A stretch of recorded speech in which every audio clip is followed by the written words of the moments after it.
Hey everyone, I'm your author June. Before we get started, I really would appreciate it if everyone could hit the subscribe button. It helps me grow the channel, and I would love for all of you to come on this journey with me, as a family. Now, let's get into the story. Let me know if you enjoy. Crimson and gold stained the Miller Ranch as the sinking sun cast long shadows across its parched fields. On the porch of the time-worn farmhouse, Josie leaned against the rough-hewn planks, her eyes sweeping over the land her father had wrested from the harsh territory. Dust devils spiraled like mocking spirits, taunting her with reminders of the ceaseless wind and the drought's cruel grip. The stipulations of her father's will, a suffocating weight of legalese, pressed down on her. Tonight, before the stroke of midnight, she had to marry or cede everything to Silas Blackwood. The very thought left a foul taste in her mouth. Blackwood. His name was venom on her tongue. He had oozed into town like a desert viper after her father's demise, all disingenuous charm and veiled menace, wielding the will like a cudgel. He made no secret of his contempt, viewing her as a mere inconvenience, an incompetent woman unworthy of her father's legacy. The irony was galling. Her father, attempting to safeguard her future, had inadvertently armed Silas to dismantle it. Josie pushed off the porch, making for the stables, the rhythmic groan of the wood a doleful accompaniment to her rising desperation. Perhaps a ride would offer some respite, or merely postpone the inevitable. While saddling her mare, she detected the faint hum of voices carried on the evening air from the direction of town. Driven by a morbid curiosity, she followed the track toward Harmony Gulch. The Golden Nugget Saloon throbbed with Saturday night exuberance. A motley collection of horses crowded the hitching posts, tails swatting at persistent flies. A discordant blend of piano music and boisterous laughter spilled into the dusty street. Josie dismounted some distance away, securing her mare to a gnarled mesquite. Approaching the saloon cautiously, she kept to the shadows, senses sharp. It wasn't difficult to pinpoint the source of the voices that snagged her attention. Silas Blackwood held court at the far end of the porch, a snifter of amber liquid in hand, surrounded by men fawning over his every utterance. Even in the gathering gloom, his self-satisfied grin was unmistakable. "Midnight, gentlemen," Silas proclaimed, a note of triumph lacing his tone. "Just until midnight. Then the Miller Ranch becomes mine. All of it." A wave of agreement circulated through the group. Someone clapped Silas on the back. Another offered a refill. A surge of raw fury coursed through Josie. She yearned to storm the porch, confront him, and erase that odious smirk. But she knew such an act would be futile, granting him the satisfaction of knowing he had rattled her. Silas continued, lowering his voice to a conspiratorial murmur. "She's likely barricaded in that dilapidated farmhouse, riddled with apprehension, thinking she can ensnare some fool desperate enough to marry her just to save her wretched hide. What does a woman alone know about managing? A ranch? She'll soon come crawling to me for a handout. I might even pawn her off on some vagrant. Or maybe I'll just convert the ranch house into a guest lodge." The men erupted in scornful laughter. Josie's fists clenched. She had to escape. She couldn't endure another moment. Turning, she hastened back to her mare, mounting swiftly and spurring the animal into a gallop. The wind roared past, carrying their mocking laughter away, yet failing to extinguish the sting of their words. Back at the ranch, darkness had fully enveloped the land. Only the slender crescent moon and the faint glow from the farmhouse windows pierced the gloom. Dismounting in the yard, Josie felt her heart weighed down by despair.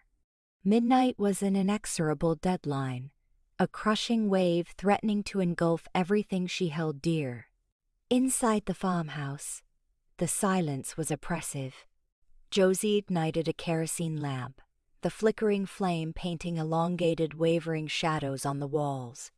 She sank into a threadbare armchair before the unlit hearth, her mind reeling, desperately seeking an escape. What were her options? Flee? Abandon the ranch, forsaking her father's legacy?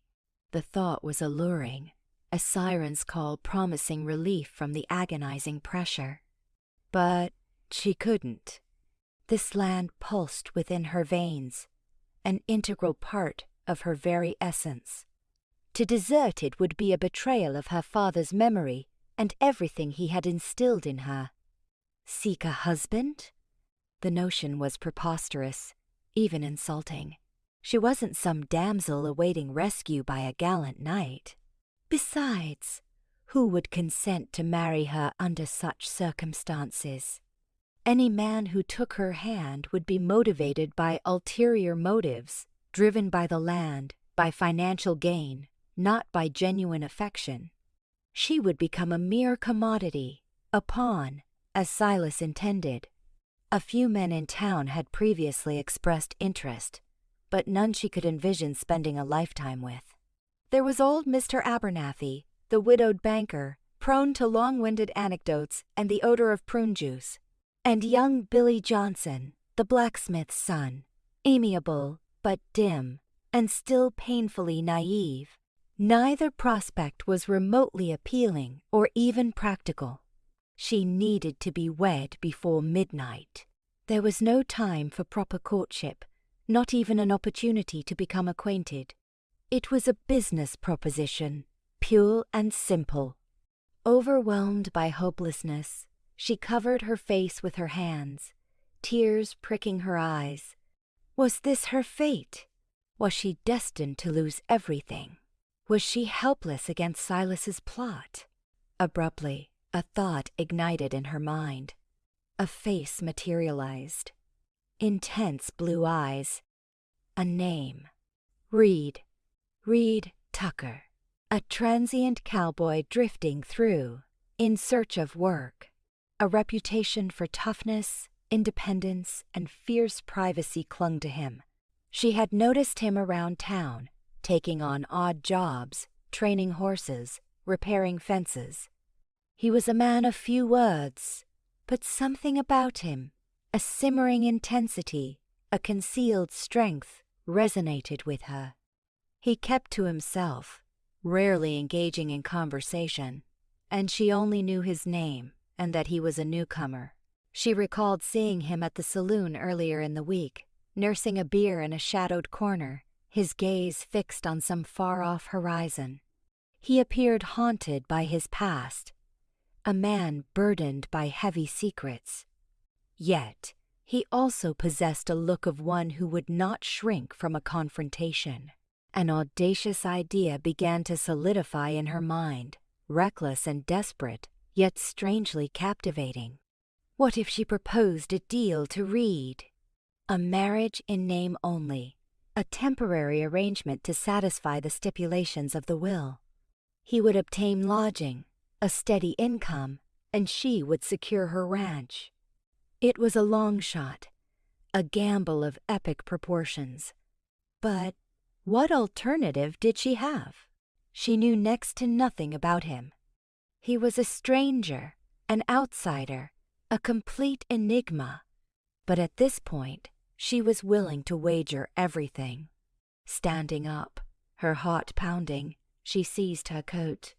Midnight was fast approaching. She had to find Reed Tucker. The drifter dust devils danced across the baked earth as Reed Tucker rode into Harmony Gulch. The sun, a molten coin in the afternoon sky, beat down on his weathered face. He sat tall in the saddle, his movements economical, betraying a man accustomed to long hours and harsh conditions. His gaze swept across the town, missing nothing: the faded paint on the saloon, the wary eyes peering from behind dusty windows, the sway of the hanging sign above the mercantile. He was a stranger here, and strangers were always measured twice. Mabel Higgins, perched on her usual bench outside the general store, watched him with undisguised curiosity. She nudged Sheriff Brody, who leaned against the doorframe, chewing on a toothpick. "Now, there's a man who looks like he's seen a thing or two," she observed, her voice a low hum. Brody followed her gaze. The drifter was a study in hard lines and quiet strength. His hat shattered his eyes, but Brody could see the set of his jaw, the way he held himself a man ready for anything. "Just passing through, most likely," Brody replied, though something about the man made him doubt his own words. Reed dismounted in front of the livery stable, the leather of his saddle creaking in the sudden silence. He moved with a fluidity that belied his size, tying his reins to the hitching post. The stable door creaked open, revealing Elias Eli Johnson, a man whose face was a roadmap of wrinkles earned from years of sun and wind. "Help you, mister?" Eli asked, his voice raspy but friendly. "Looking for work," Reed answered, his voice a low rumble, gravel worn smooth by the river of time. "Anything going around here?" Eli squinted, assessing him.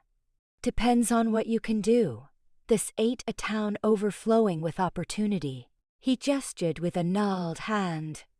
"Ranch hand, maybe. Some folks need help with the harvest. You good with horses?" "Horses, cattle, a rifle," Reed said, his tone flat, devoid of boastfulness, simply stating facts. "I can handle myself." Eli nodded slowly. "Miller Ranch might be looking. Old man Miller passed recently. Left the place to his daughter Josie. She's a tough one, but she could probably use the help." He paused, a flicker of concern in his eyes. "Though there's been talk Blackwood's sniffing around trying to get his hands on the place." Reed's expression didn't change. "Blackwood?" "Silas Blackwood. Runs the bank, owns half the town. Not a man you want to cross." Eli spat a stream of tobacco juice into the dust. "He's got a way of getting what he wants." Reed considered this, his gaze distant. "I'll keep that in mind." He reached into his saddlebag, pulling out a small, worn leather pouch. He opened it, revealing a handful of coins. "First, I need to stable my horse." As Eli led Reed's horse into the dimly lit stable, a memory surfaced unbidden in Reed's mind. A dusty street, a blazing sun, the glint of a badge on his chest. He'd been a lawman once, in a town much like this one. He'd worn the star, sworn to uphold the law, to protect the innocent. But the law hadn't been enough. The guilty had walked free, and the innocent were buried in the ground. The memory was a sharp, bitter taste in his mouth. He'd left the badge behind, traded it for the anonymity of the open road.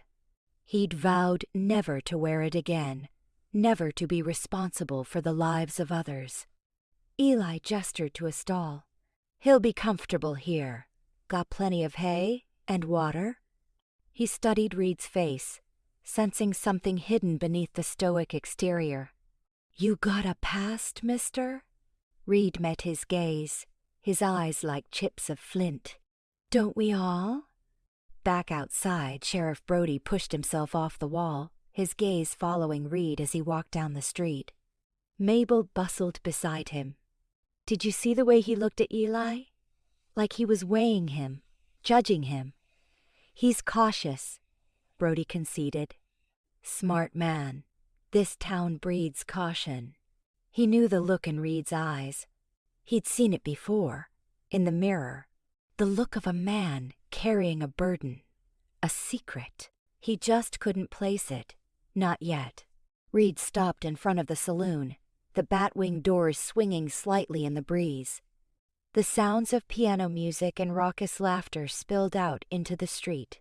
He hesitated for a moment, then pushed through the doors, stepping into the dimly lit interior. The air was thick with smoke and the smell of whiskey.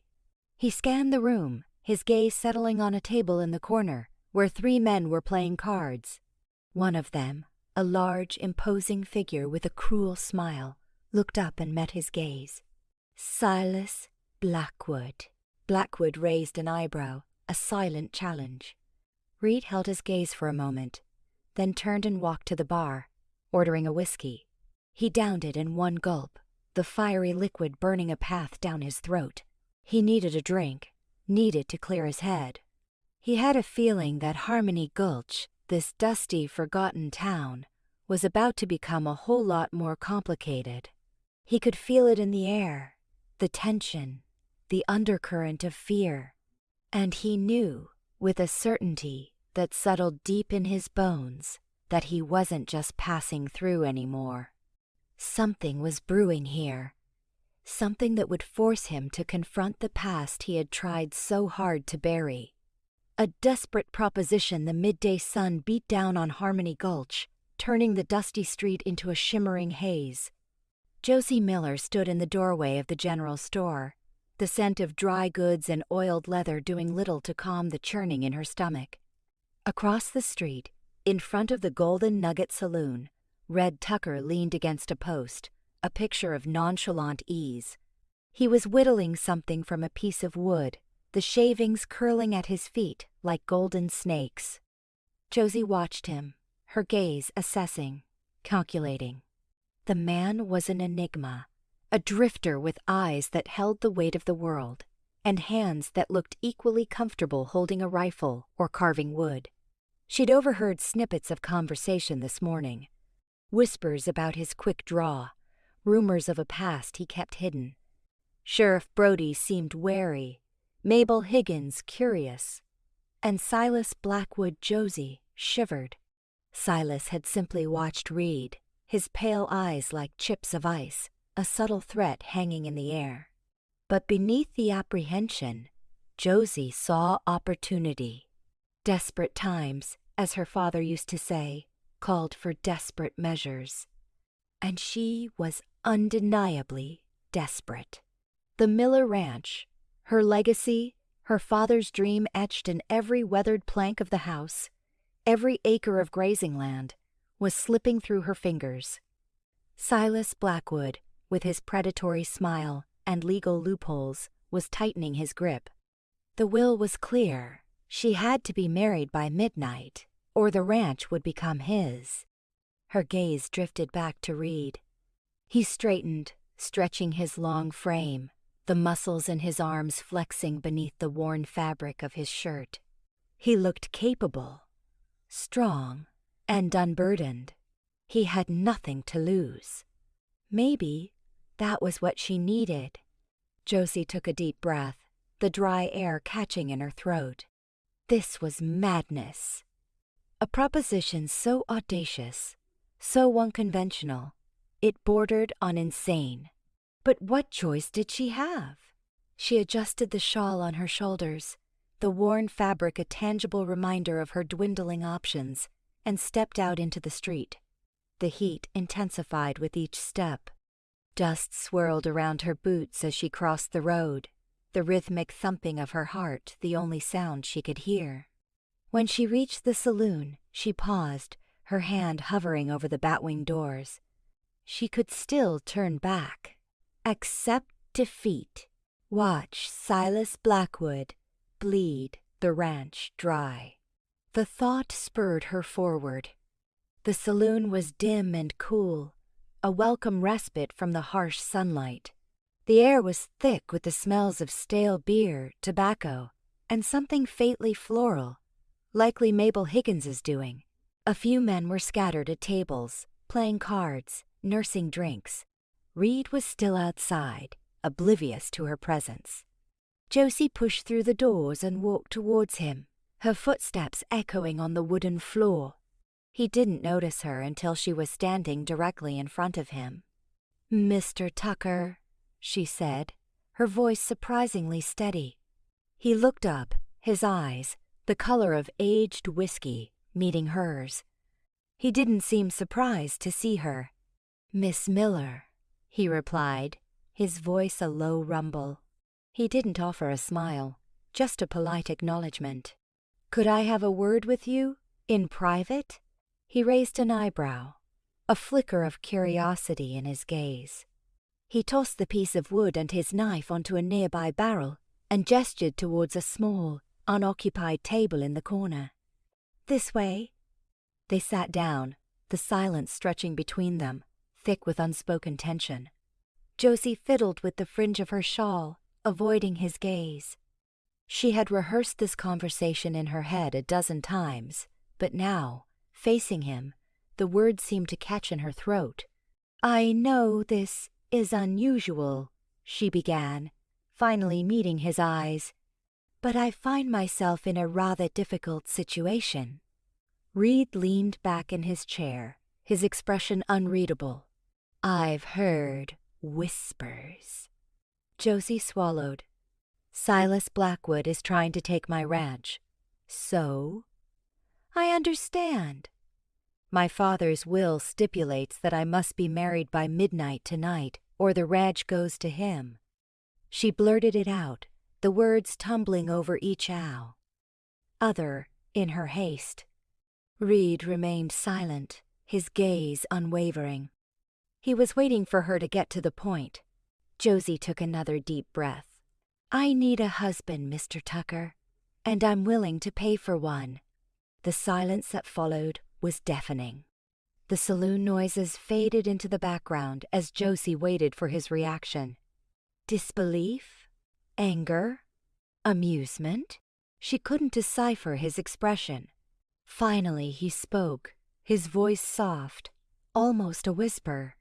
"Are you proposing a business arrangement, Miss Miller?" "Yes," she said, her voice trembling slightly. "A marriage of convenience, just until I can get Silas off my back. Once the ranch is secure, we can dissolve the arrangement." "And what would I receive in return for this service?" $1,000, she said, naming a sum she wasn't sure she could even afford. "And room and board for as long as you need it." Reed considered her offer, his eyes scanning her face, searching for any sign of deceit. Josie met his gaze, her own unwavering, pleading. This was her last hope. "Why me, Miss Miller?" he asked, his voice laced with curiosity. "Surely there are other men in Harmony Gulch who would jump at the chance to marry you, even for a short time." "I need someone who won't try to take over," she said, choosing her words carefully. "Someone who is independent. You strike me as a man who values his freedom, Mr. Tucker.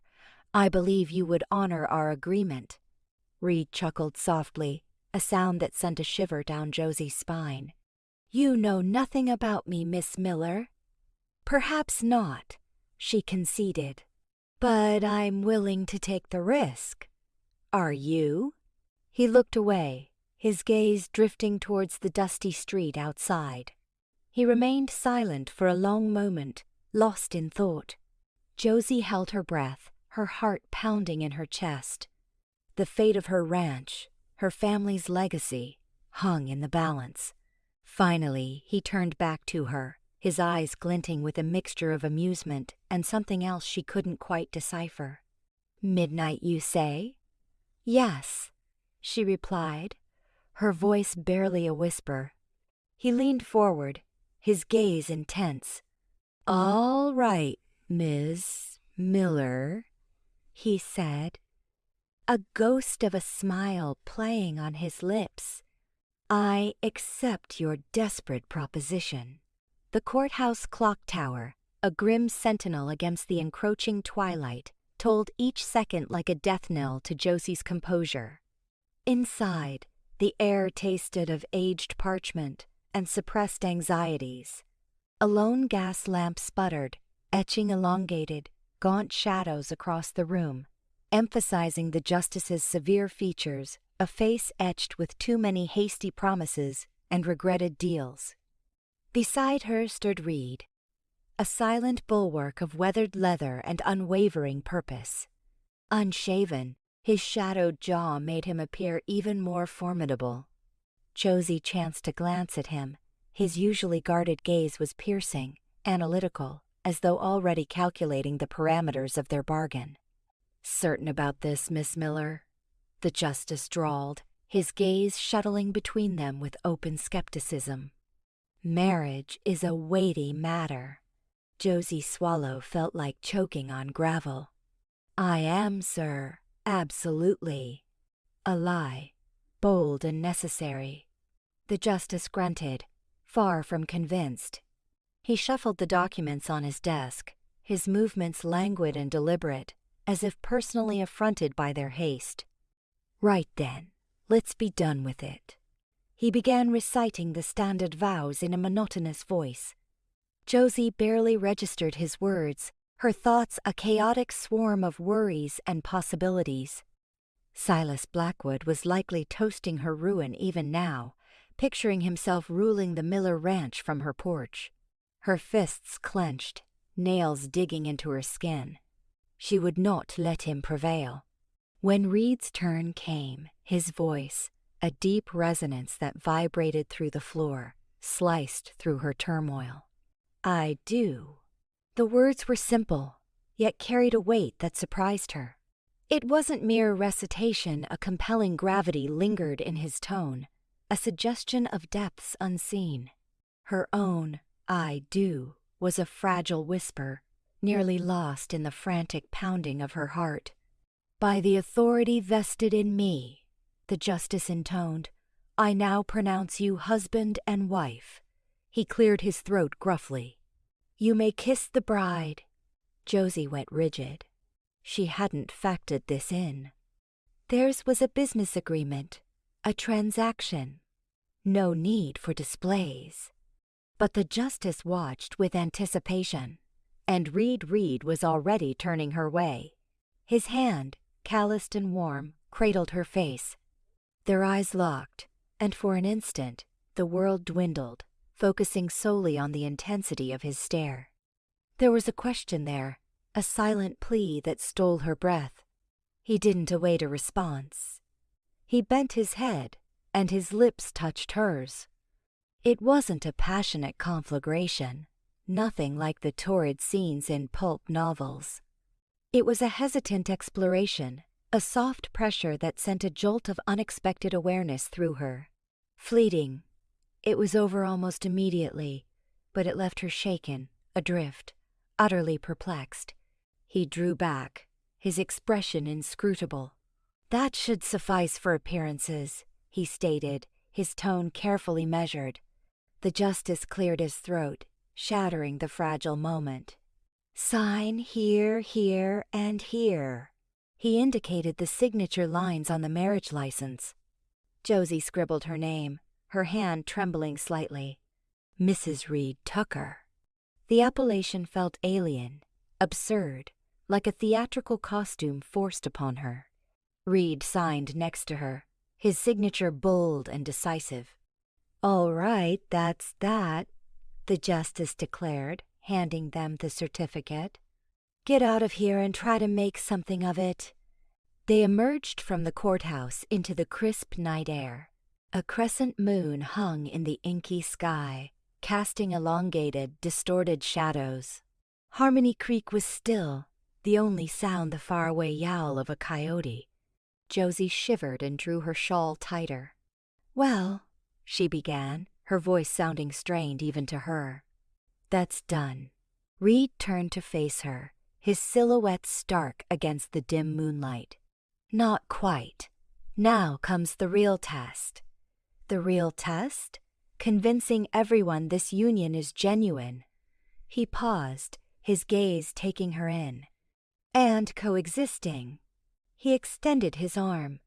"Shall we go home, Mrs. Tucker?" The carriage ride back to the ranch was soundless, thick with a palpable tension.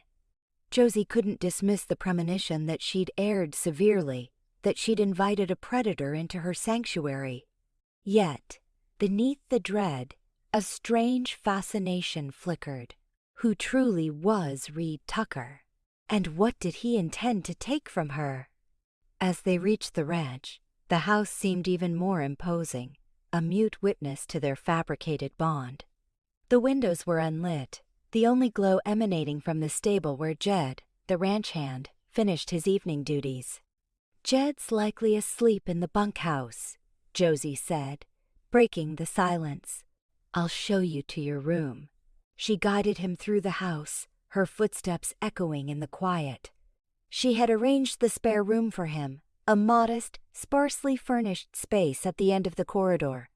It was far from lavish, but it was clean and utilitarian. "I hope this is adequate," she said, feeling self-conscious and exposed. Reed stepped into the room, surveying the bare walls and narrow bed. "It suffices." He turned back to her, his expression unreadable. "And now?" "Now," Josie stated, her voice regaining a newfound firmness, "we devise a plan to rescue my ranch." She paused, meeting his eyes. "And to persuade Silas Blackwood that our marriage is real." Reed nodded slowly. "Blackwood will not be easily deceived. He will scrutinize us, test us." He drew closer, his presence dominating the small room. "We must be convincing. We must behave as though we are enamored." Josie's heart fluttered. "Behave? Unless," Reed said, the ghost of a smile playing on his lips, "you are already experiencing something?" He was baiting her, she knew, but the query lingered, heavy with unacknowledged possibilities. She averted her gaze, flustered. "Don't be absurd," she retorted, her tone sharper than intended. "This is a business agreement, nothing more." Reed chuckled, a low, resonant sound that sent tremors down her spine. "As you wish, Mrs. Tucker. But remember," he added, his eyes gleaming in the dim light, "appearances can be deceiving." He closed the door, leaving Josie alone in the hallway, the weight of her midnight pledges pressing down on her like an unbearable load. Confrontation at dawn barely had the dust from yesterday's rushed vows settled when Silas Blackwood's ebony carriage clawed its way onto Miller Ranch, a dark omen against the nascent dawn. The sun, a mere sliver above the horizon, elongated the shapes of armed men flanking the vehicle, each radiating a grim resolve. It was a declaration, delivered with Silas's characteristic arrogance. On the porch, the aged planks cool against her skin, Josie stood. Hours she'd been awake.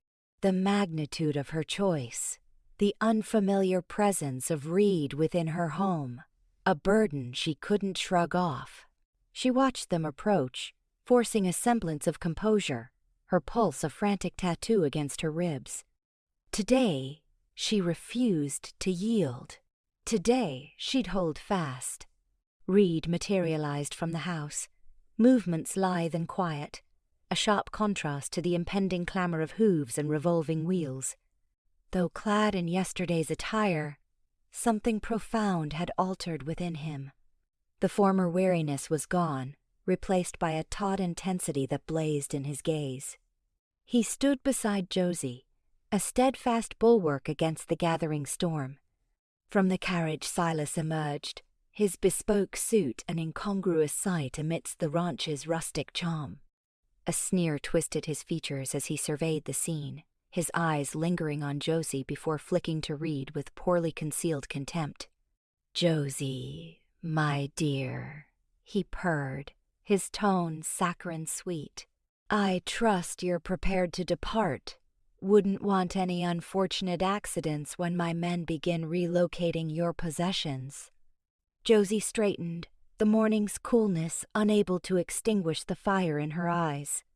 "This remains my ranch, Silas, and I have zero intention of abdicating."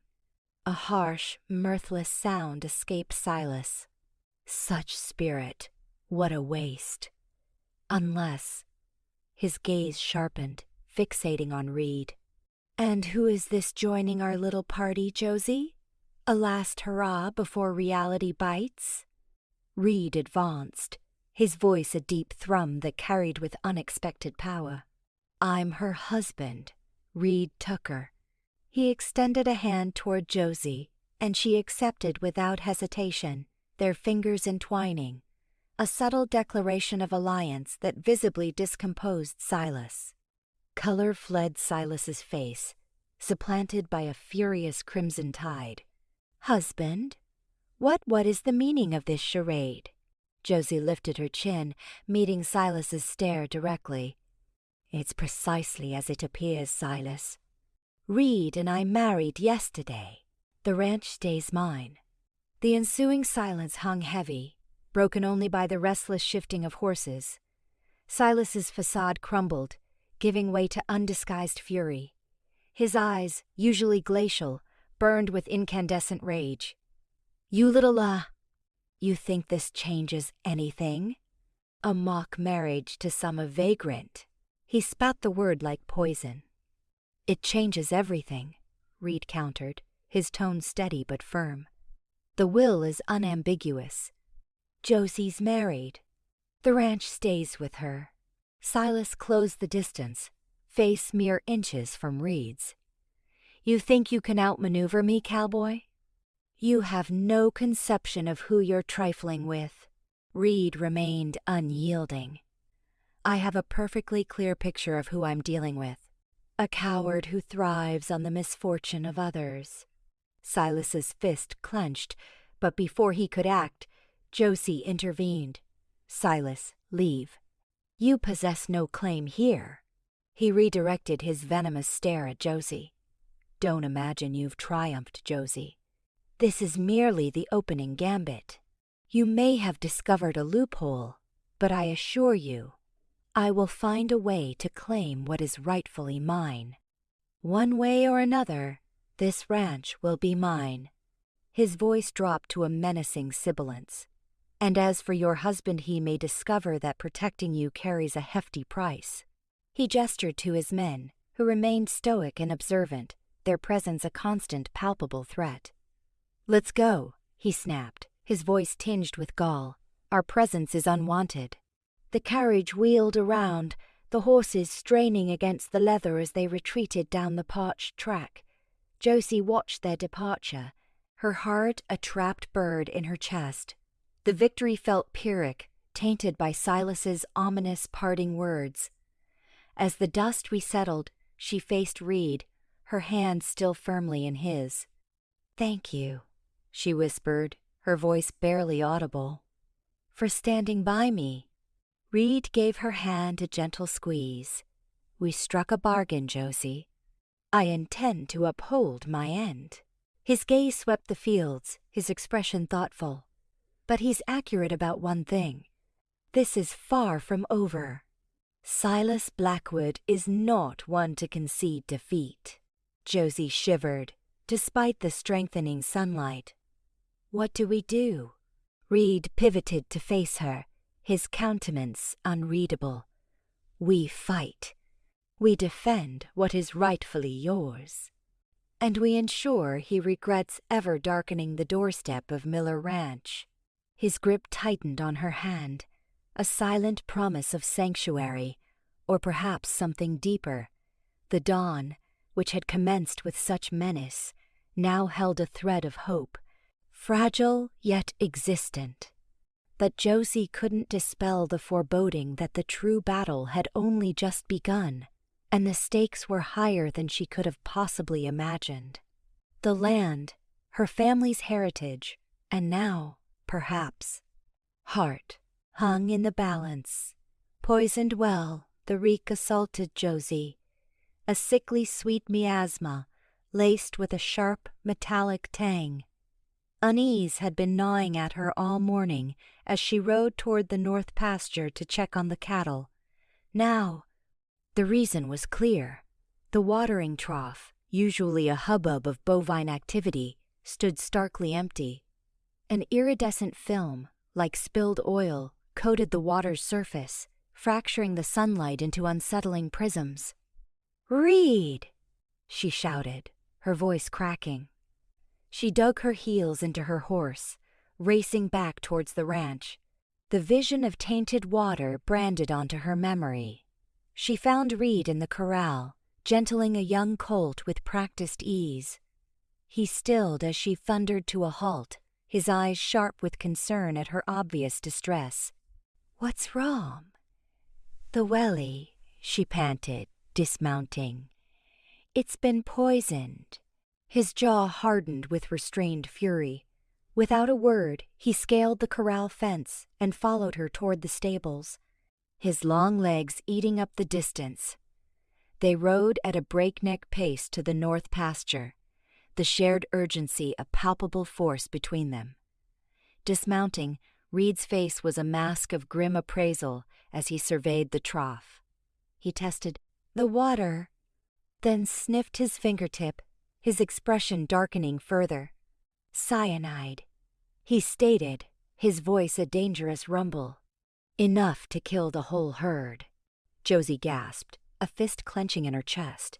"Silas," she breathed, the name a venomous whisper. "Most likely," Reed confirmed, his gaze sweeping the horizon. "He's escalating his game." A searing wave of anger washed over Josie. "He won't win." "We need to assess the damage," Reed said, his voice a calming anchor, "and find an alternate water source. The cattle won't survive long in this heat without it." "The creek bed south of here," Josie suggested, racking her memory. "It's usually dried up by now, but maybe worth investigating," Reed decided. "Eli will know its secrets. Let's move." They found Eli Johnson tending the chickens, his brow furrowed in thought. He straightened, his weathered face creased with worry as they approached. Josie laid out the grim facts, the color leaching from Eli's face as she spoke.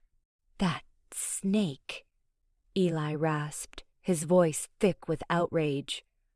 "I never trusted Blackwood. Never." "Eli, we need your help," Josie pleaded. "Water." "We need it now." "That creek bed is dust, Josie," Eli countered, shaking his head. "Not a drop this late in the year." "Reed thinks it's worth a try," Josie pressed. "Maybe there's an unseen spring." Eli regarded Reed with a shrewd, assessing gaze. "And what makes you think that, son?" Reed met his scrutiny head-on, his own gaze steady. "I've worked land like this before. Underground water is common, even when the surface is barren. We just need to find the right vein." After a long moment of consideration, Eli nodded slowly. "All right," he conceded. "Let's have a look. But I'm not promising any miracles." They rode towards the creek bed, the air heavy with the scent of parched earth and sun-scorched vegetation. Josie's heart plummeted as she took in the desolate panorama. Eli was right. It was utterly barren. Reed dismounted, his eyes dissecting the terrain.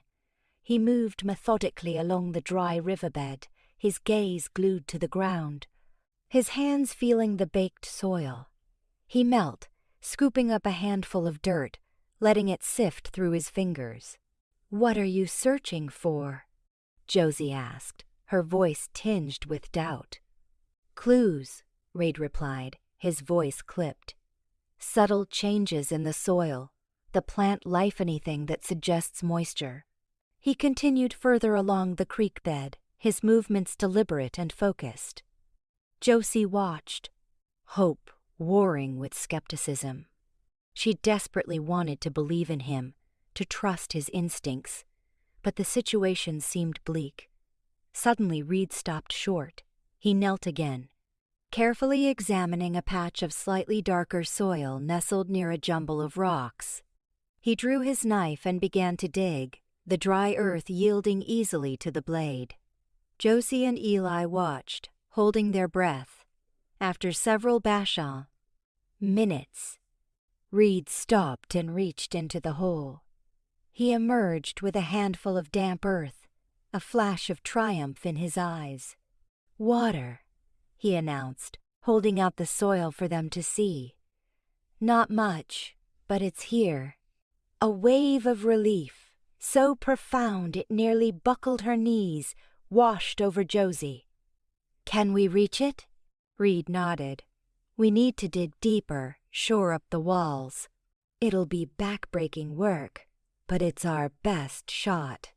Eli's face split into a rare, genuine smile. Well, I'll be damned, he chuckled. You truly know your stuff, son. They labored relentlessly, digging and reinforcing the makeshift well. The sun blazed down on them, the air thick with dust and perspiration. Josie's hands were chafed and blistered, but she refused to yield. They couldn't afford to. As they delved deeper, the trickle of water strengthened, gradually filling the cavity. By sunset, they had uncovered a modest but consistent source. It wasn't enough for the entire herd, but it would sustain them. They devised a system of buckets and troughs, ferrying water from the well to the parched cattle. The animals drank with ferocious thirst, their flanks heaving with relief. Watching them drink, Josie was overwhelmed with gratitude. They had confronted a crisis and clawed their way through. At least for now. She met Reed's gaze, his face smudged with dirt and sweat, his eyes weary but resolute. Understanding passed between them. Thank you, she murmured, her voice husky. I don't know what we would have done without you. He shrugged, a ghost of a smile playing on his lips. We're in this together, Josie. We'll manage. But as she gazed out at the ranch, at the land that had been her family's legacy for generations, she knew that the battle had only just begun. Silas Blackwood had drawn first blood, and she had no doubt he would return. And next time, his methods would be far less subtle. They needed to be vigilant. They needed to be cunning. And they needed to defend what was rightfully theirs. The poisoned well was merely a prelude. Whispers of the past dust devils danced around Josie's boots as she hurried toward the mercantile, the twilight sky ablaze with vermilion and deep indigo. Iodine was essential. Reed's well was a blessing, yet the water demanded treatment. Nearing the storefront, she caught snippets of a hushed debate. Mabel Higgins' shrill voice sliced through the air, followed by Sheriff Brody's gravelly tones. Josie hesitated, battling her conscience, but curiosity, ignited by Reed's reserved intensity, blazed too fiercely. Always said he was too slick by half, just waltzing in, Mabel's voice dripped with suspicion. A man doesn't materialize with that kind of expertise. He's proven his worth, Mabel. That well saved us, Brody retorted, a hint of doubt coloring his gruff tone. Still, there's something unnerving about him. Keeps a body guessing, Sheriff, Mabel trilled, a flirtatious undertone evident. Heard tell about his wife, or should I say, wives? Some whisper cholera, others, well, let's just say misfortune clings to him. A chill snaked down Josie's spine. Wives? The notion hadn't crossed her mind. She'd pictured him a solitary soul, free from encumbrances. The sheriff's response was barely a murmur. That was years ago, Mabel, up in Dakota Territory. He wore a badge then. Lost his wife and child in a raid. Brutal affair from what I understand. The air grew thick, pressing on Josie's lungs. She could almost feel the weight of Reed's past, the invisible chains that bound him. A lawman?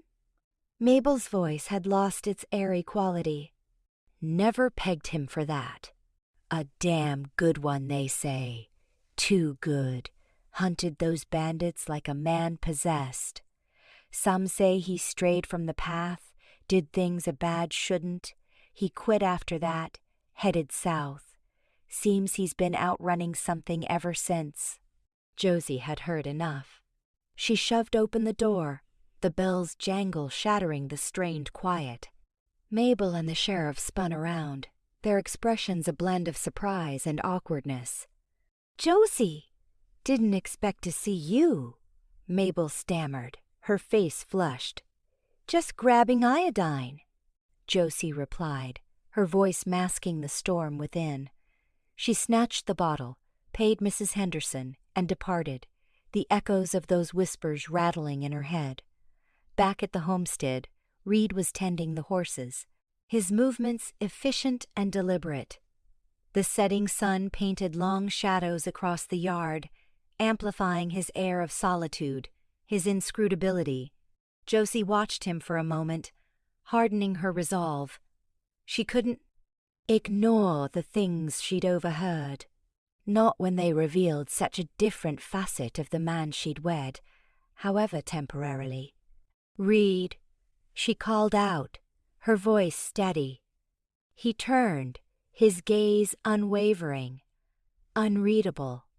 "Josie, is everything all right? I need to ask you something," she stated, walking toward him, her boots scuffing on the parched ground. "About your past." His body tensed, his jaw clenched. "My past is my own affair, Josie." "Perhaps," she conceded. "But it's entangled with mine now, isn't it? People are talking, Reed, about who you were, what you did." He sighed, a sound laden with regret. He raked a hand through his raven hair, his eyes fixed on the horizon.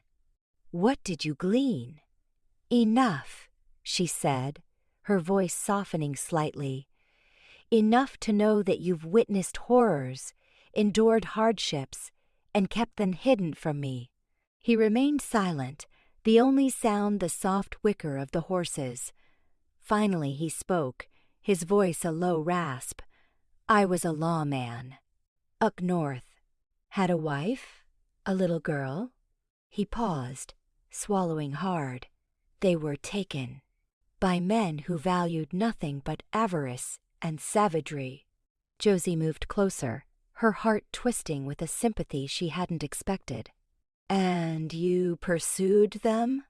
He nodded, his gaze still locked on the horizon. "I did what was required. I brought them to account.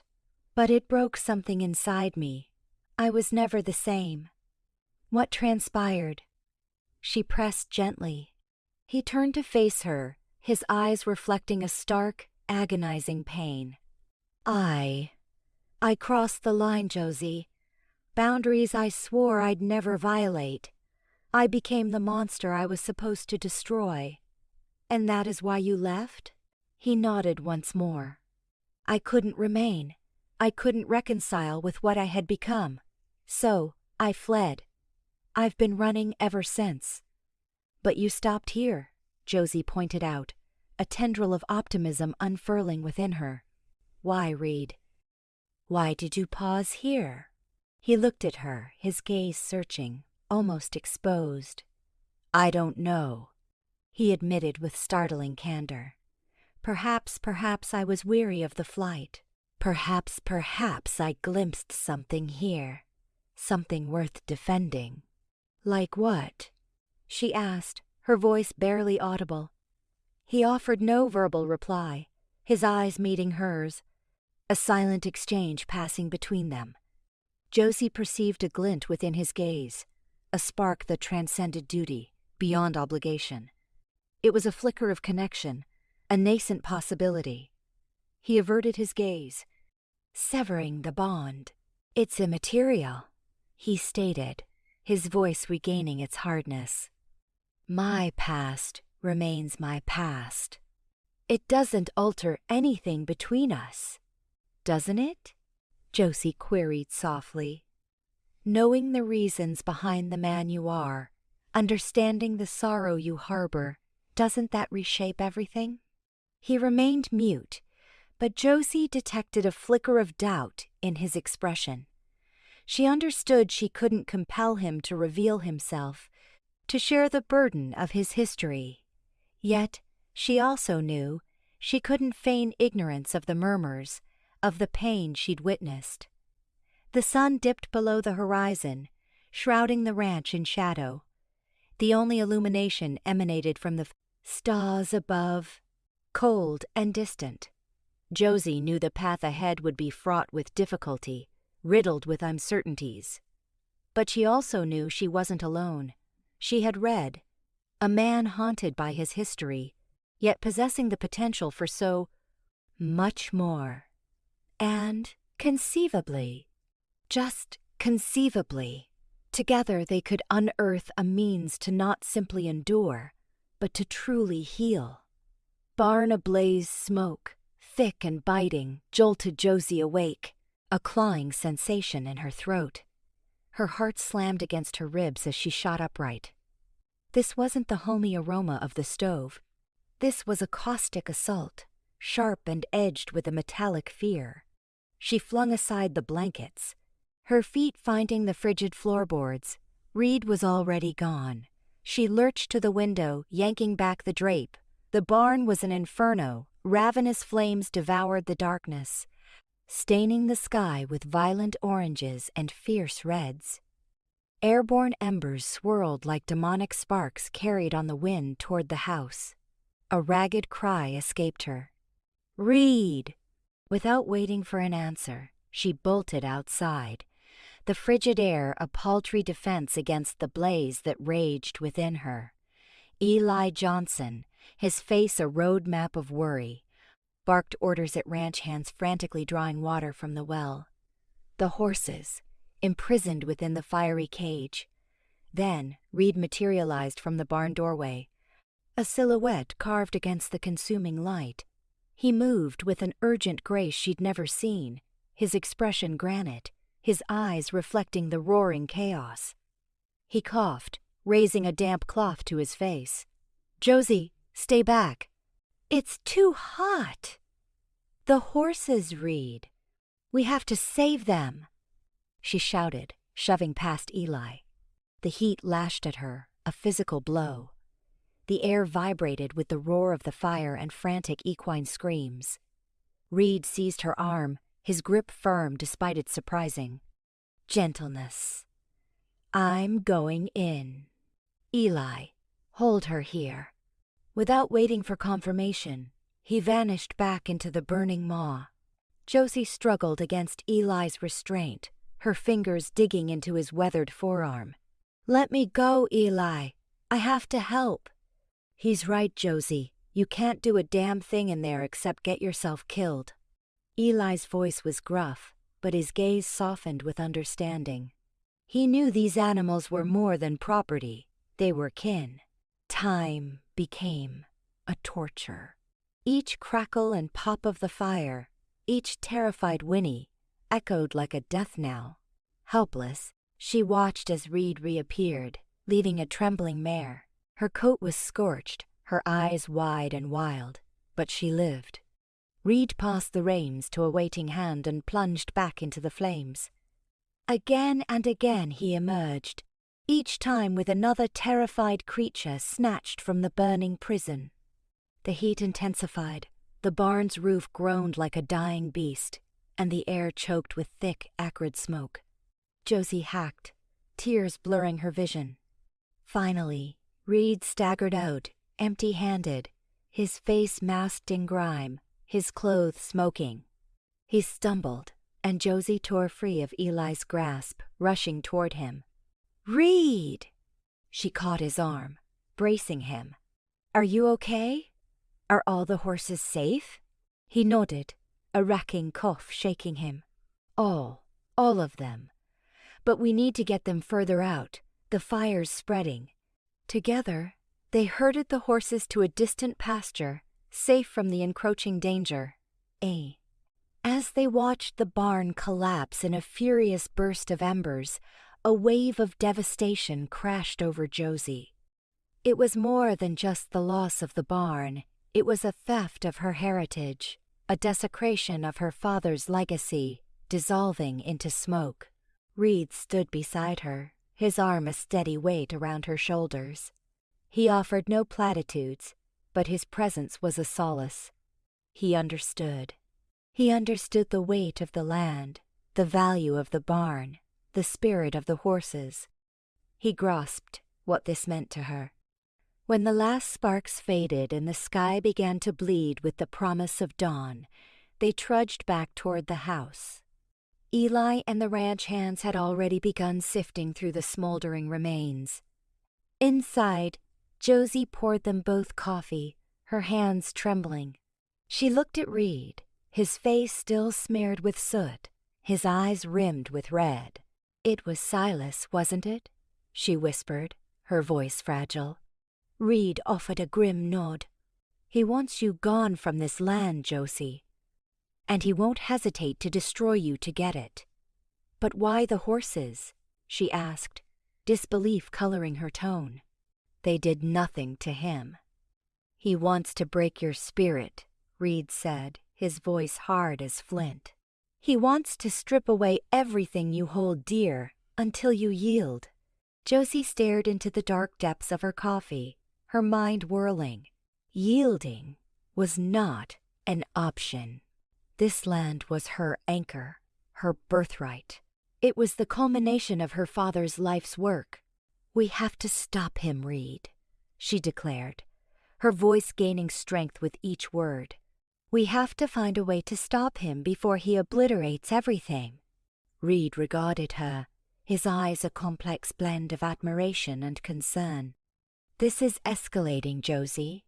Perhaps it's time to consider—" "No," she cut him off, her tone resolute. "I'm not running. This is my home, and I will not cede it to Silas Blackwood." She rose to her feet, her chin lifted high, determination blazing in her eyes. "We fight back." Reed mirrored her action, his hand closing over hers, a silent promise. His grip was firm, a source of strength. "Then we fight together." He searched her face, his expression intent. "But you need to understand, Josie. This is no longer merely about the land. Silas has made this deeply personal." Josie met his gaze, her heart echoing the urgency in his words. He spoke the truth. This was no longer just a battle for her ranch. It was a struggle for her very existence, for the future she envisioned, and for a connection she hadn't foreseen, a connection forged in the heart of a raging fire with the man who had become her unlikely savior. "I know," she answered softly, her voice filled with resolve. "And I'm ready." The acrid smell of burnt wood still hung heavy in the air, a grim reminder etched into the morning. Josie knelt, her fingers tracing the charred remains of a stall. The horses were safe, thanks to Reed, but the barn was more than just wood and hay. It was a piece of her father, of generations of millers.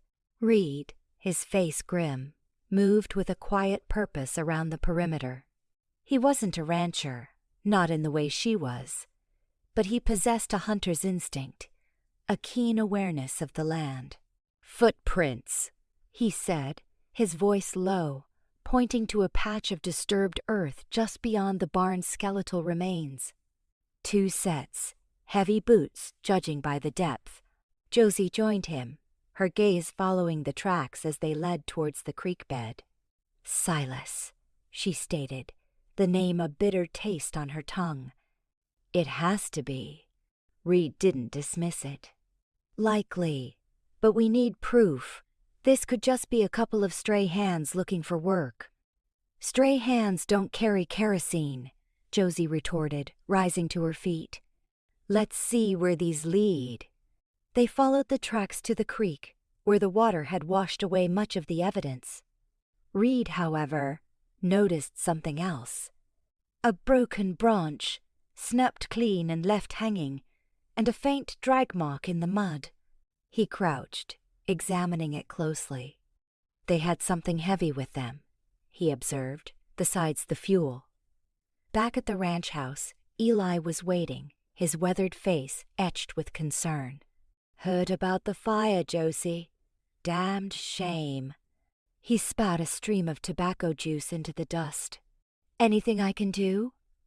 We need information, Eli, Josie said, spreading a map of the surrounding area on the porch table. Silas. Who does he use? Who are his dogs? Eli scratched his chin. His eyes narrowed in thought. Well, there's Hank. Big fella, not too bright, but mean as a cornered badger. Does Silas's dirty work. And then there's, well, Silas hires folks from out of town mostly. Drifters. Pays 'em good to keep quiet. Hank, Reed repeated, his eyes hardening. Where would we find him? Usually at the saloon, Eli replied, or hanging around Blackwood's property.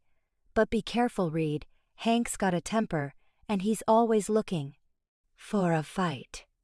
The saloon was dimly lit, the air thick with the smell of stale beer and desperation. Josie hesitated at the entrance. It wasn't her usual haunt. Reed placed a hand on her back, a silent reassurance. Stay close, he murmured. Hank was easy to spot. He was a mountain of a man, nursing a whiskey and glowering at anyone who dared to meet his gaze. Reed approached him, his movements deliberate, non-threatening. Hank, isn't it? Reed asked, his voice neutral. Hank looked up, his eyes bloodshot. Who's askin'? Just a friend of Josie Miller's. Heard you might know something about the fire at her barn. Hank's face darkened. I don't know nothin' about no fire. That's funny, Reed continued, his voice still calm, because we found tracks leading away from the barn. Big tracks. Like yours. Hank slammed his fist on the table, rattling the table. Glasses. You accusin' me of something? Just asking questions, Reed replied, his hand hovering near the gun strapped to his thigh. But if you were involved, Silas wouldn't be too happy to know you were bragging about it in a public place. Hank's eyes flickered with uncertainty. He wasn't brave, just stupid. And Silas Blackwood wasn't a man you crossed. I ain't said nothin', he mumbled, taking a swig of his whiskey.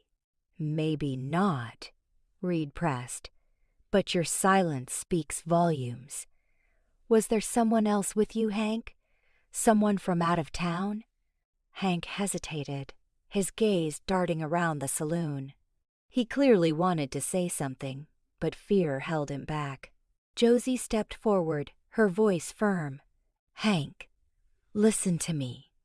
Silas is using you. He'll throw you to the wolves the moment you're no longer useful. Tell us what you know, and maybe, just maybe, we can help you. Hank looked from Josie to Reed, his face a mask of confusion and fear. He opened his mouth to speak, but a voice boomed from across the saloon. Hank, get over here! Silas Blackwood stood at the bar, his eyes narrowed, his face like granite. He'd been there all along, listening. He knew. Hank visibly flinched, his gaze fixed on Silas. He swallowed hard, then turned back to Josie and read, his eyes pleading. I can't, he stammered, before lumbering over to Silas. Silas clapped Hank on the shoulder, a gesture that felt more like a threat than a friendly greeting. He looked at Josie and read, a cold smile playing on his lips. Enjoying your little investigation? He asked, his voice dripping with sarcasm. I wouldn't waste your time. Accidents happen, especially on a ranch as neglected as yours. Josie glared at him, her hands clenched. This wasn't an accident, Silas, and you know it. Prove it, Silas challenged, his eyes glinting. Without proof, it's just your word against mine. And in this town, the Miller name doesn't carry much weight anymore.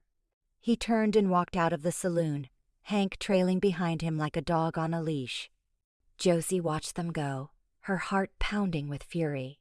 They were trapped, caught in a web of Silas's making, with no easy way out. "He's not even trying to hide it anymore," Reed said, his voice hard.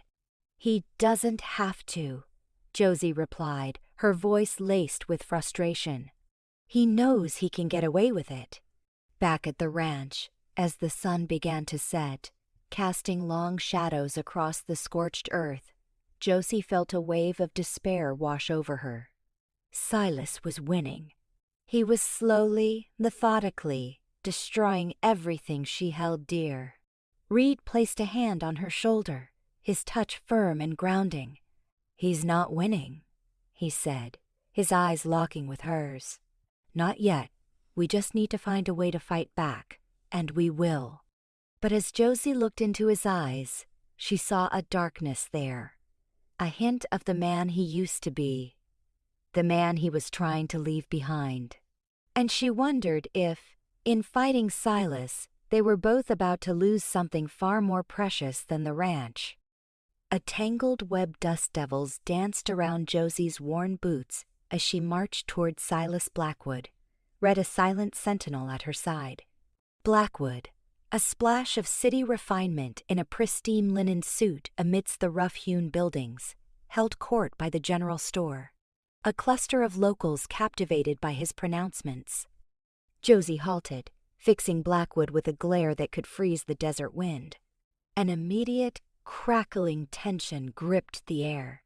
The townsfolk, sensing the change, edged back, their faces reflecting a blend of unease and morbid fascination. Even the drone of the flies seemed to escalate to a nervous pitch. "Silas." Josie's voice was a low rasp, a barely contained inferno simmering beneath. "We need to talk." Blackwood's smile lacked warmth. "Josie, my dear." "And Reed, always a pleasure." He made a dismissive gesture with his cane, its silver gleaming. "What brings you both to my humble corner of the world?" "Spare us the act, Silas," Reed rumbled, his voice a deep vibration that seemed to emanate from the earth itself. "We'd both know why we're here."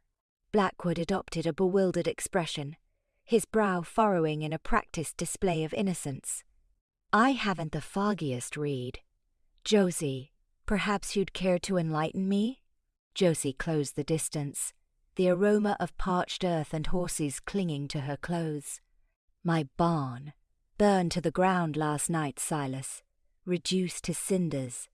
You wouldn't by any chance possess any knowledge of that unfortunate event." The smile evaporated, replaced by a carefully constructed facade of outrage. "Josie, that's a monstrous accusation." "I would never, wouldn't you just?" Reed countered, stepping up to stand beside Josie, shoulder to shoulder. "Strikes me as mighty convenient, Silas. The Millers are struggling, then bam, their barn goes up in smoke. Smells like someone's trying to run them off their spread." A flicker, was it fear, rage, darted across Blackwood's features before he regained his composure. "I assure you, Reed, I had absolutely nothing to do with any fire. I was at home, asleep, all night." Mabel Higgins, the town's self-appointed gossip-monger, chirped from the periphery. "He was at the Golden Spoon Saloon, Silas was. I saw him myself, playing poker with Hank and some other boys." Blackwood shot Mabel a look sharp enough to slice iron. "Mabel, you are mistaken. I stopped in for a brief nightcap, then retired for the evening. A brief nightcap that lasted until the wee hours." A voice grumbled from the rear of the gathering. Josie pressed her advantage. "We found tracks, Silas, from the barn to the creek. Tracks indicating someone hauled something substantial. Then more tracks leading away from the creek, heading toward your property line." Blackwood scoffed. "Tracks? In this perpetual dust cloud? Josie, you're clutching at straws. Anyone could have wandered near your barn." "These weren't casual wanderers, Silas," Reed purred, his voice laced with menace. "These were the prints of men who knew their business. Men who were paid to do a dirty job. Blackwood's grip tightened on his cane, Josie noticing the tremor in his hand. He was shaken. She could sense it. I deeply resent that insinuation, Reed. I am a businessman, not a thug. A businessman who's been trying to snatch my ranch for pennies on the dollar for years, Josie snapped. A businessman who stands to profit handsomely if I'm forced to sell. The tension in the square thickened, as tangible as the heat radiating from the parched earth. Sheriff Brody, who had been observing from the other side of the street, slowly navigated through the crowd, his face etched with concern. Silas, Brody said, his tone neutral yet firm. Perhaps you should address Josie's concerns. Blackwood glared at the sheriff. I already have, Brody. I am being unjustly accused. He turned back to Josie, his eyes like chips of flint. You're making a mistake, Josie. A grave one. You can't prove anything. Maybe not yet, Josie said, her voice resolute. But we will, Silas. We will prove it. And when we do, you'll answer for what you've done. Blackwood's lips twisted into a sneer. Are you threatening me, Josie? Consider it a promise, Reed said, stepping closer, his gaze locking with Blackwood's. And I always keep my promises. Blackwood finally averted his eyes, his gaze darting nervously around the square. He felt the weight of the townspeople's judgment, the accusations hanging heavy in the air. Even Sheriff Brody seemed less inclined to offer sanctuary. I have nothing further to add, Blackwood declared, his voice strained with suppressed fury. He spun on his heel and, with an impatient flick of his cane, forced his way through the crowd, leaving a trail of uneasy silence in his wake. The townspeople watched him go, their faces a tableau of fear and resentment. Mabel Higgins crossed herself and muttered something about the devil's handiwork. Sheriff Brody sighed, a weariness settling on his features. Josie turned to Reed, her heart hammering against her ribs. He's rattled, she whispered. He knows we're closing in. He's also dangerous, Reed cautioned, his eyes sweeping the crowd, assessing potential threats. We need to tread carefully, Josie. He won't hesitate to strike back. Josie nodded, her gaze fixed on the disturbed dust where Silas had stood moments before. She knew Reed spoke truth. They were ensnared in a treacherous game, and Silas Blackwood was tightening the noose. The ranch, her birthright, hung in the balance, and the price of defending it was escalating beyond anything she could have foreseen. And then there was Reed, evolving into more than just an ally. A presence that was both solace and complication, his own history as murky and uncertain as the path that lay ahead. Setting the trap he thinks he's smarter than us, Reed, Josie said, her voice tight with suppressed fury as she paced the worn wooden floor of the ranch house kitchen. The kerosene lamp cast long, dancing shadows on the walls, mirroring the turmoil in her heart. He thinks he can just burn us out, and we'll slink away like scared rabbits.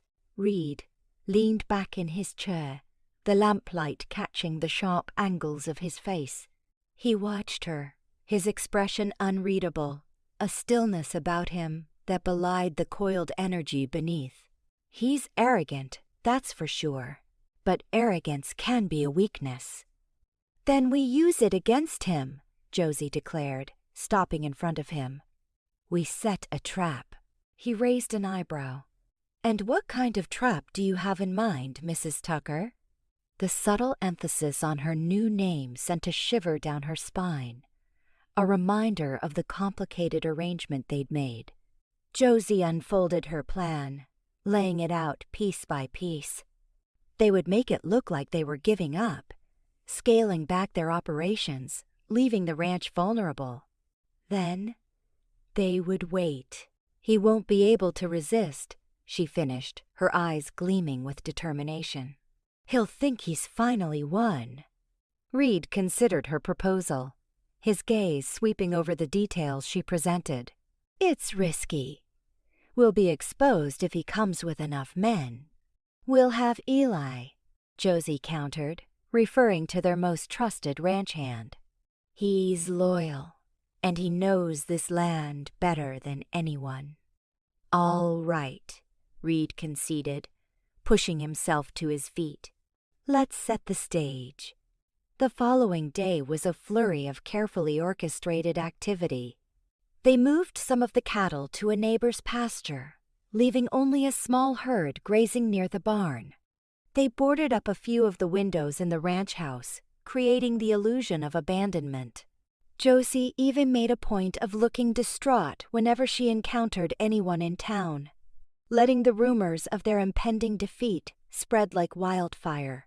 As dusk settled over the Miller Ranch, casting long, eerie shadows across the landscape, Josie and Reed met with Eli in the darkened barn. The air was thick with the scent of hay and dust, the silence broken only by the occasional rustling of the horses in their stalls. "You sure about this, Josie?" Eli asked, his voice gruff with concern. He was a man of few words, but his loyalty was unwavering. "I don't like the idea of you two being out here alone." "We'll be fine, Eli," Josie assured him, placing a hand on his arm. "We'll be careful. You just keep an eye on the perimeter. If you see anything at all, you signal us." Eli nodded, his gaze sweeping over the surrounding fields. "I will. You just be safe." With Eli positioned as a lookout, Josie and Reed made their way to a secluded spot overlooking the barn. The moon was a sliver in the inky sky, casting a pale, ethereal glow on the land. The only sound was the gentle whisper of the wind through the tall grass. They settled in behind a cluster of rocks, the cool earth beneath them. Josie shivered, despite the warm layers she wore. The tension was palpable, a heavy weight in the air. "Cold?" Reed asked, his voice low. "Nervous," Josie admitted, her gaze fixed on the darkened barn. "I keep thinking about my father, about all the work he put into this place. I can't let Blackwood take it away from us." Reed didn't say anything, but she felt his presence beside her, a silent reassurance. He was a man of action, not words, but his presence was a comfort nonetheless. Hours crawled by. The moon arced across the sky, casting ever-shifting shadows on the landscape. The only movement was the occasional flicker of a distant coyote, its mournful howl echoing through the night. Just when Josie was beginning to think that Blackwood wouldn't take the bait, a faint light appeared in the distance. It was small, barely visible, but it was moving, growing steadily closer. Josie's heart pounded in her chest. She gripped Reed's arm, her nails digging into his flesh. "He's coming," she whispered. Reed nodded, his eyes narrowed, his senses on high alert. He reached into his coat and pulled out a revolver, checking the cylinder with practiced ease. The light grew brighter, resolving into the unmistakable form of a horse-drawn wagon. It moved slowly, cautiously, as if the driver was unsure of his surroundings. As the wagon drew closer to the barn, Josie could make out the figure of a man sitting on the driver's seat. He was cloaked in shadows, but there was no mistaking the distinctive silhouette. It was Silas Blackwood. Blackwood pulled the wagon to a stop near the barn, then hopped down, a kerosene lantern in his hand. He moved with a furtive, almost frantic energy, as if he couldn't wait to finish what he'd started. He disappeared inside the barn for a few moments, then emerged carrying a bale of hay. He doused it with kerosene, then tossed it back inside. A moment later, a flicker of flame appeared in the doorway, growing quickly into a roaring inferno. Josie gasped, her hand flying to her mouth. Despite knowing what was coming, the sight of the barn ablaze was like a punch to the gut. "Now," Reed said, his voice hard and decisive. He rose to his feet, his revolver drawn. "Let's pay Mr. Blackwood a visit." They moved quickly, silently, flanking the burning barn. Blackwood was still standing near the wagon, watching the flames with a smug satisfaction on his face. "Silas Blackwood," Reed called out, his voice cutting through the night. "You're under arrest." Blackwood whirled around, his eyes wide with shock and disbelief. He fumbled for the pistol tucked into his waistband, but Reed was too fast. A shot rang out, echoing across the silent landscape. Blackwood staggered backward, clutching his arm, his face contorted with pain and rage.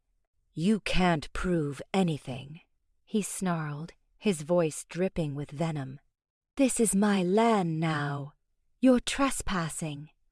"We have proof, Silas," Josie said, stepping forward. "We have Eli, and we have you caught red-handed. It's over." Blackwood's eyes darted around, searching for an escape. But there was nowhere to run. Eli emerged from the shadows, his rifle trained on Blackwood. They had him cornered.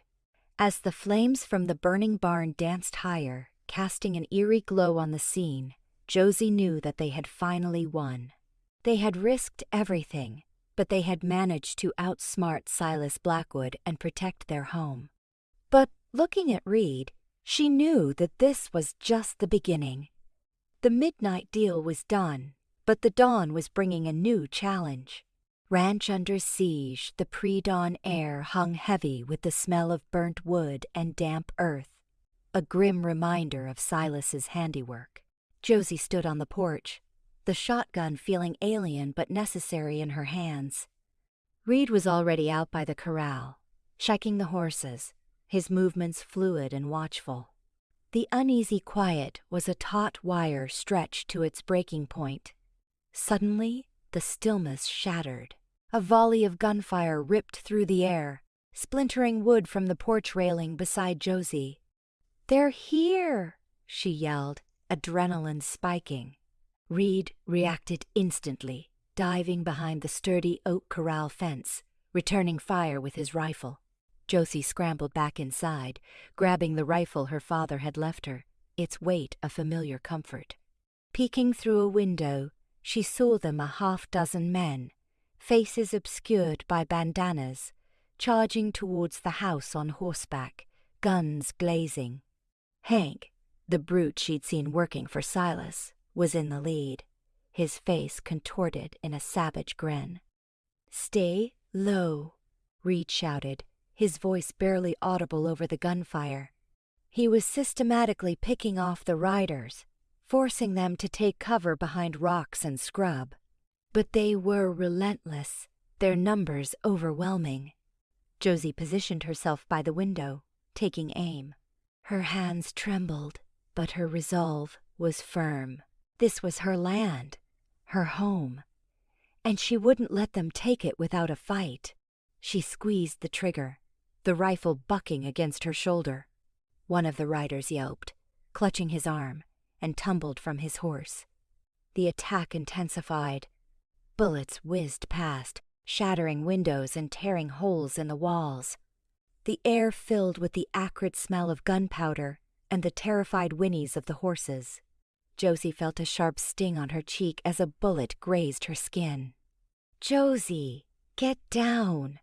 Reed's voice was urgent, closer now. He'd managed to flank the attackers and was now providing cover fire, allowing her to move. She crawled across the floor, shards of glass digging into her knees, until she reached the relative safety of the hallway. "We can't hold them off forever," she said, her voice tight with fear. "They'll just keep coming." Reed appeared, his face grim, a smudge of dirt and gunpowder on his cheek. "We need to draw them away from the house. There's a gully on the south side. We can use it for cover and pick them off as they come through." "It's risky," Josie argued. "We'll be exposed." "It's our only chance," Reed countered, his eyes meeting hers. Trust me. Josie hesitated for a moment, then nodded. She trusted him. Maybe it was foolish, maybe it was reckless, but she trusted him. They moved quickly, crouching low, darting between the house and the barn, the gunfire still relentless. Reaching the gully, they dropped to the ground, the earth cool and damp against their skin. The gully offered some protection, but it was a narrow space, and they were vulnerable. They waited, hearts pounding, listening to the sounds of the approaching riders. Hank and 2 other men charged into view, their horses kicking up dust and gravel. They were yelling, their faces flushed with anger and anticipation. Reed fired first, dropping one of the riders instantly. Josie followed suit, her shot hitting Hank in the shoulder. He roared in pain and rage, losing his grip on the reins as his horse bolted. The remaining rider, panicked, tried to turn back. But Reed was too quick. Another shot, and he slumped forward, lifeless. Hank, wounded and enraged, stumbled towards them, firing wildly. "Reed!" Josie cried, seeing Hank's gun trained on him. She lunged forward, pushing Reed out of the way just as a bullet ripped through the air. She felt a searing pain in her side, a hot, burning sensation that made her gasp. Reed caught her as she fell, his face a mask of horror. "Josie, no! Go get him!" she gasped, clutching her side. The world seemed to be tilting, the sounds of gunfire fading into a distant hum. Reed hesitated for a fraction of a second, his eyes filled with anguish. Then, with a fierce determination, he laid Josie gently on the ground and turned his attention to Grad. Hank, still firing, was closing in. Reed moved with a speed and precision Josie had never seen before. He dodged the bullets, closing the distance between them, his face a study in controlled fury. He disarmed Hank with a brutal claw. Efficiency. Then struck him hard across the face with the butt of his rifle. Hank crumpled to the ground, unconscious. Reed rushed back to Josie, his hands trembling as he examined her wound. The bullet had torn through her side, leaving a bloody mess. "Hold on, Josie," he said, his voice thick with emotion. "I'm going to get you help." "No," she whispered, her breath coming in ragged gasps. "Finish this." Reed looked at her, his eyes filled with pain and conflict. He knew she was right. If they didn't stop Silas, he would just keep coming. He had to protect her, even if it meant leaving her for a short time. "I'll be back," he promised, his voice hoarse. "I swear it." He pressed a kiss to her forehead, then stood up, his face set in a grim determination. He grabbed his rifle and disappeared over the crest of the gully, leaving Josie alone, wounded, and fighting for her life, the fate of the ranch hanging in the balance. The sun began to rise, casting long, ominous shadows across the blood-soaked ground. The siege wasn't over. It was just beginning. Wounds and confessions, the acrid smell of gunpowder hung heavy in the air, a grim reminder of the battle just past. Josie, ignoring the throbbing ache in her side, knelt beside Reed. He was slumped against the barn wall, his face pale beneath the grime. A dark stain bloomed on his left shoulder, spreading across the worn fabric of his shirt. "Reed! Damn it, Reed, talk to me." Her voice was tight with a fear she hadn't allowed herself to feel fully until this moment. He coughed, a rasping sound, and his eyes flickered open, focusing on her with effort. A faint smile touched his lips. "Didn't want you hogging all the excitement, Josie." Josie's relief was a tidal wave. "Excitement? You call nearly getting yourself killed excitement? You idiot!" She ripped open his shirt, the sound of tearing cloth harsh in the sudden quiet. The wound was ugly, a deep gash that bled freely. She pressed a clean piece of her own torn dress against it, trying to stem the flow. "Hold that," she instructed, her voice sharper now, all business. She ripped more fabric, fashioning a makeshift sling. "We need to get you inside." He winced as she helped him to his feet, his weight heavy on her. "I'm fine, Josie. Just a scratch. A scratch that's bleeding like a stuck pig. Don't be ridiculous." She supported him, half dragging him toward the house. Each step was a struggle, his breathing labored. Inside, she guided him to a chair at the kitchen table, ignoring his protests. She grabbed the whiskey bottle from the shelf, poured a generous amount onto a clean rag, and turned back to him. "This is going to hurt," he nodded, bracing himself. Josie pressed the rag to the wound. Reed gasped, his muscles tensing. He squeezed his eyes shut, his jaw clenched tight. Josie worked quickly, cleaning the wound as best she could. The whiskey stung, drawing a low groan from him. "Almost done," she murmured, her brow furrowed in concentration. She could feel the heat radiating from his skin, the tremor in his muscles. She was acutely aware of his presence, of the way his scent, a mix of sweat, leather, and something uniquely red, filled her senses. When she was satisfied the wound was clean, she began to stitch it closed with a needle and thread she kept for mending clothes. It wasn't a surgeon's work, but it would have to do. With each stitch, Reed flinched, but he remained silent, his gaze fixed on her. "Why?" she asked suddenly, her voice barely a whisper. He blinked, confused. "Why what? Why did you do it? You jumped in front of me. You could have been killed." She finished the last stitch, tied it off, and cut the thread. He shrugged, a movement that clearly caused him pain. "You were in the way." Josie scoffed. "Don't give me that. You knew what you were doing." He looked down at his hands, his expression unreadable. "Maybe I did." He paused, then looked up at her, his eyes dark and intense. "You saved my life, Josie, more than once. Seems only fair to return the favor." She stared at him, searching his face for any hint of deceit. But she saw only sincerity, a raw honesty that surprised her. "That's it? Just repaying a debt?" He hesitated, then shook his head slightly. "It's more complicated than that." He reached out, his fingers brushing against hers. His touch sent a jolt through her, a warmth that spread through her veins. She didn't pull away. "How complicated?" she asked, her voice barely audible. He took a deep breath, his gaze locked on hers. "When I came here, I thought this was just a job, a way to make some quick money and move on.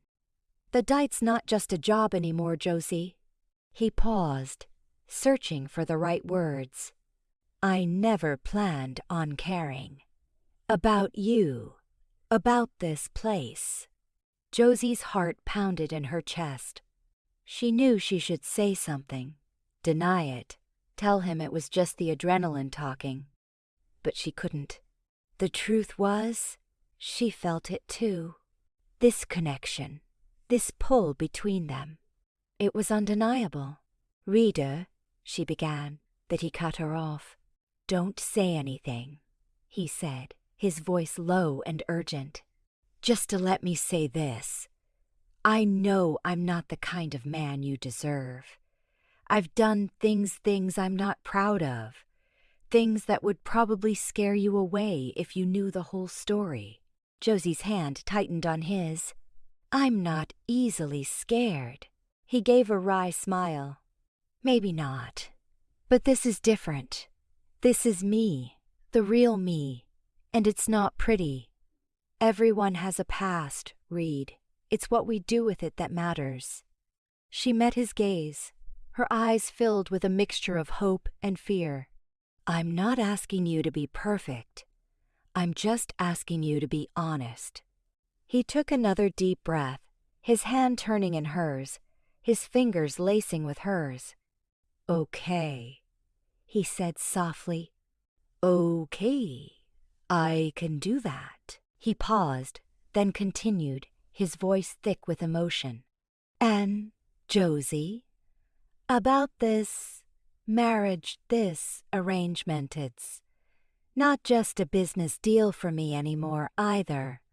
The silence hung heavy in the air, broken only by the crackling of the fire in the hearth.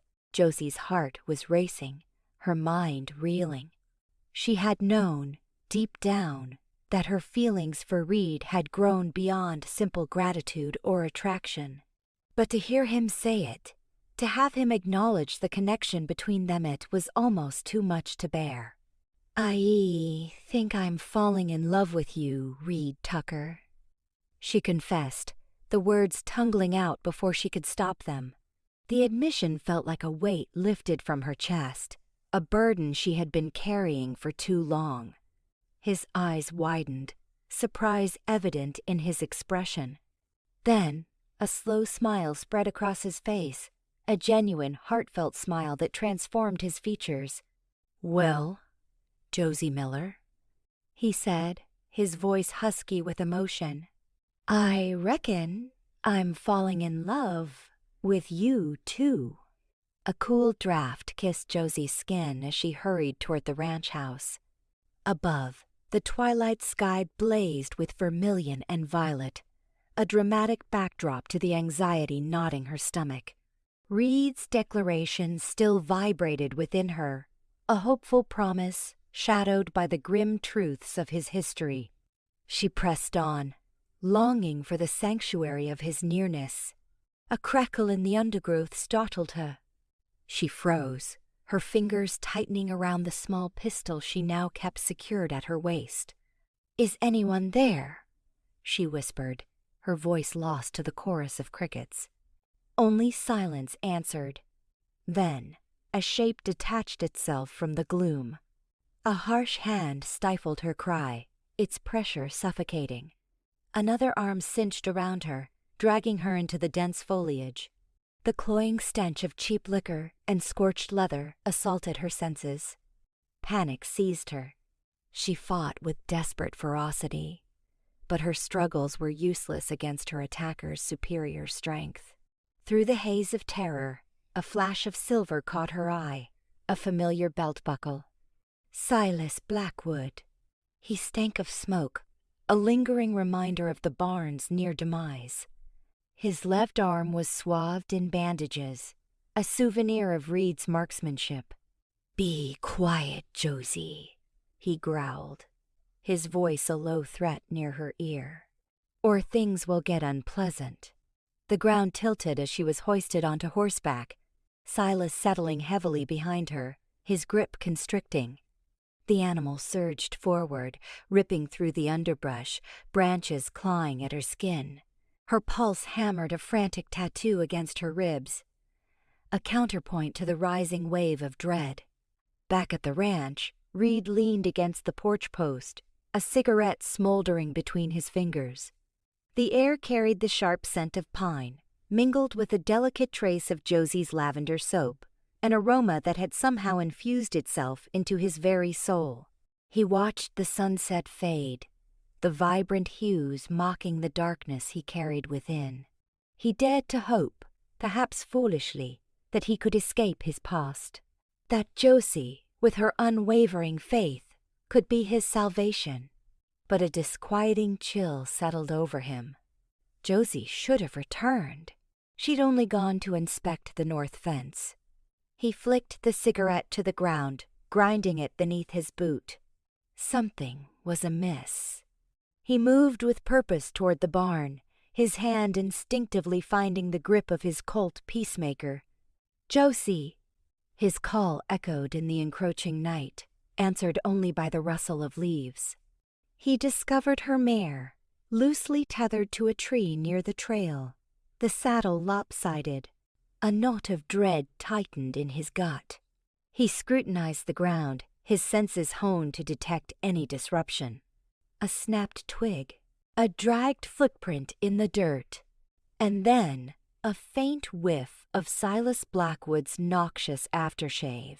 A cold, searing rage consumed him. He knew, with chilling certainty, that Silas had taken her. He vaulted onto Black Diamond, urging him into a furious gallop, following the faint trail he'd discerned. His mind reeled, trying to anticipate Silas's motives, his wounded pride, his relentless avarice. This was about more than the land now. It was about Silas's twisted need to dominate. He had to find her, swiftly. The following morning broke with an unnerving stillness. A solitary rider approached the Miller Ranch, leading a second horse by its bridle. He halted at the edge of the property, maintaining a cautious distance, and dismounted, securing both sets of reins to a gnarled oak. He produced a crumpled note from his pocket, his brow furrowed as he deciphered the hurried script. He cleared his throat, his voice rough with apprehension. "Reed Tucker! A message for Reed Tucker!" Reed emerged from the house, his expression a mask of grim resolve. He'd spent the night tracking Silas, but the trail evaporated near the Blackwood land. He'd returned at dawn, driven by black coffee and a desperate urgency to find Josie. He approached the messenger slowly, his hand hovering near his firearm. "I'm Tucker. What is it?" The rider swallowed hard, his eyes flickering nervously. "Silas Blackwood. He's got Miss Josie." Reed's jaw clenched. "I know that." "What does he want?" The rider recoiled slightly. "He says he wants the ranch, the whole damn thing. Signed over to him. If you do that, he'll let Miss Josie go unharmed." "And if I don't?" Reed's voice was a low growl. The rider's gaze dropped. He says he'll kill her. He'll make her suffer something awful. He'll make you watch." Reed's knuckles whitened as he tightened his grip on his gun. He closed the distance, his eyes burning into the rider's very being. "Tell Silas Blackwood this. I'm coming for her, and when I find him, he'll wish he'd died in his cradle. He thinks he can manipulate me with Josie. He has no idea what's coming." The rider scrambled back onto his horse, his face drained of color. "He said meet him at Devil's Canyon. Noon tomorrow, alone. Or she dies." He spurred his mount and fled, leaving Reed standing alone, the dire message hanging in the air like a death sentence. Devil's Canyon. A natural fortress. A perfect kill zone. Silas had chosen his ground expertly. Reed stared into the distance, his spirit torn between fury and despair. He knew it was a setup. He knew Silas likely had far more than a simple exchange in mind. But he had no alternative. He would descend into hell itself to rescue Josie. The ranch, his past, his future, none of it held value. Only Josie did. He would confront Silas Blackwood at Devil's Canyon. He would bring Josie home, regardless of the cost. Showdown at sundown, the desert wind keened, a mournful echo of Reed's inner storm. Silas's tire tracks, ragged scars across the terrain, were his grim guide. Each snapped sprig, each displaced stone, a silent assurance he was closing in on Josie. His weathered hands clenched tighter around the Winchester. The ranch had faded into secondary importance. All that mattered was the light in her eyes, the steadfast faith she had in him, a belief he himself had long buried. The tracks snaked toward a forgotten mining settlement, clinging to the inside of a steep canyon. Dilapidated shacks perched on the slope, their window frames like hollow sockets staring out at the bleak vista. The air tasted of grit and ruin. Dismounting, Reed secured his horse to a gnarled Joshua tree. He moved with a panther's controlled stealth, instincts humming, every nerve ending alight with urgency. Inside the largest shack, he found Josie bound to a crude chair, a gag stifling her cries. Her gaze, wide with fear yet defiant, locked onto his. A wave of relief, quickly replaced by a silent, desperate plea, flickered across her face. Silas Blackwood stood near the window, back turned, a rifle held loosely. He seemed expectant, almost welcoming. "Took you long enough, Tucker," Silas drawled, pivoting slowly. His gaze, flat and assessing, held a cold spark of satisfaction. "Knew you'd come running. Love makes a man predictable, doesn't it?" Reed offered no retort, his rifle trained on Silas with unwavering focus. "Let her go, Silas. This doesn't have to end this way." A harsh laugh grated from Silas's throat, bouncing off the shack's decaying walls. "Oh, but it does, Tucker. It absolutely has to. This isn't just about some spread of land, it's about standing, about power. You came in and turned over the whole game." He flicked his wrist dismissively toward Josie. She was a sweetener, a little persuasion to spice things up. "You're a depraved man, Silas," Red stated, his voice low, dangerous, "treating people like chattel. You think money and muscle buy you happiness, but they've only bought you a direct route to oblivion." "Spare me this sermon, Tucker," Silas spat. "We both know this ends with one of us in the dirt. And my money's on you decorating it." Raising his rifle, its barrel caught the weak sunlight. "I'm feeling generous. Walk away. Leave the ranch, abandon Josie, and maybe, just maybe, I let you limp away." A muscle tightened in Reed's jaw. "That's not on a when." "The table." The air thrummed. Silence descended, broken only by the wind's mournful sighing. Then Silas fired. The bullet zipped past Reed's ear, spitting splinters from the wall. Reed hurled himself behind a rickety table, the wood disintegrating around him. He returned fire, the Winchester's roar splitting the canyon's quiet. It became a frantic ballet of death, a savage fight for survival. Projectiles ripped through the shack's flimsy walls, showering them with dust and debris. Silas, crazed by fury and desperation, fought with the raw force of a trapped beast. Reed, fueled by devotion and a fervent need to protect Josie, fought with a focused intensity he never knew he possessed. He moved with surprising speed and grace, using the crumbling structure as a shield, anticipating Silas's next move. Then he saw a chance, a fleeting lapse in Silas's guard, and seized it. He burst from behind the table, a shot finding its mark in quad. Silas's shoulder.